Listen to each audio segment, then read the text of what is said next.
लखनऊ के लोक भवन में राष्ट्रगीत वंदे मातरम के 150 वर्ष पूर्ण होने पर आयोजित कार्यक्रम में मुख्यमंत्री योगी आदित्यनाथ ने कहा कि वंदे मातरम भारत की आजादी का एक अमर मंत्र बन गया था। विदेशी हुकूमत के अत्याचारों के बीच भी स्वतंत्रता सेनानियों ने गांव-गांव प्रभात फेरियों में इस गीत के माध्यम से जन जागरण किया। उन्होंने कहा कि सन 1875 में रचा गया ये गीत आजादी के आंदोलन को दिशा देने वाला रहा, जो किसी एक वर्ग नहीं बल्कि पूरे राष्ट्र को जोड़ने वाला मंत्र है। सीएम योगी ने बंकिम चंद्र चट्टोपाध्याय को नमन करते हुए कहा कि वंदे मातरम क्रांतिकारियों की ताकत और भारत की पहचान है। कार्यक्रम में मौजूद अधिकारियों और जनप्रतिनिधियों ने एक साथ सस्वर वंदे मातरम का गायन किया। इस अवसर पर मुख्य सचिव एसपी गोयल, प्रमुख सचिव गृह संजय प्रसाद और डीजीपी राजीव कृष्ण सहित बड़ी संख्या में अधिकारी मौजूद रहे। आजादी के आंदोलन का मंत्र बना वंदे मातरम कि 150 वर्ष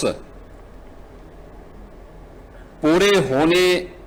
के इस दिवस को इस स्मृति दिवस के रूप में आयोजित करने के लिए देशवासियों को एक नई प्रेरणा दी। हम सब जानते हैं कि वंदे मातरम भारत की आजादी का एक अमर मंत्र बन गया था। 1875 में रचा गया यह गीत कैसे देश के अंदर आजादी के मंत्र को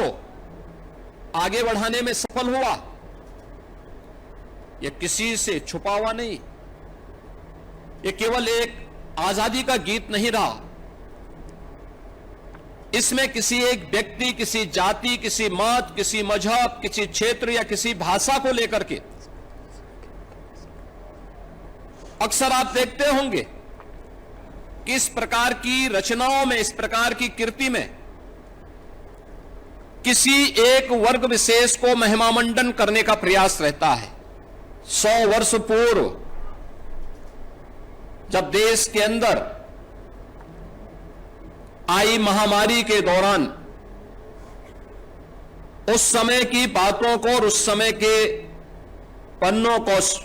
उलटने का प्रयास करेंगे तो आप देखते होंगे कि उस कालखंड में भारत की आबादी कुल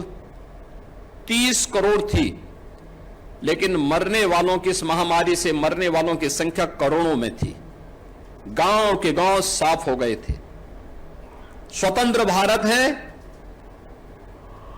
कोविड जैसी महामारी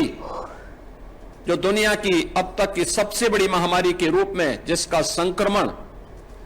पूरी दुनिया ने झेला है, इस महामारी के दौरान आपने देखा होगा कैसा शासन, कैसा प्रशासन अपनी जान की परवाह के बगैर अल्प वेतन भोगी कर्म कार्मिक भी प्रत्येक के मन में एक ही भाव था कि हमें हर हाल में इस बीमारी को नियंत्रित करना है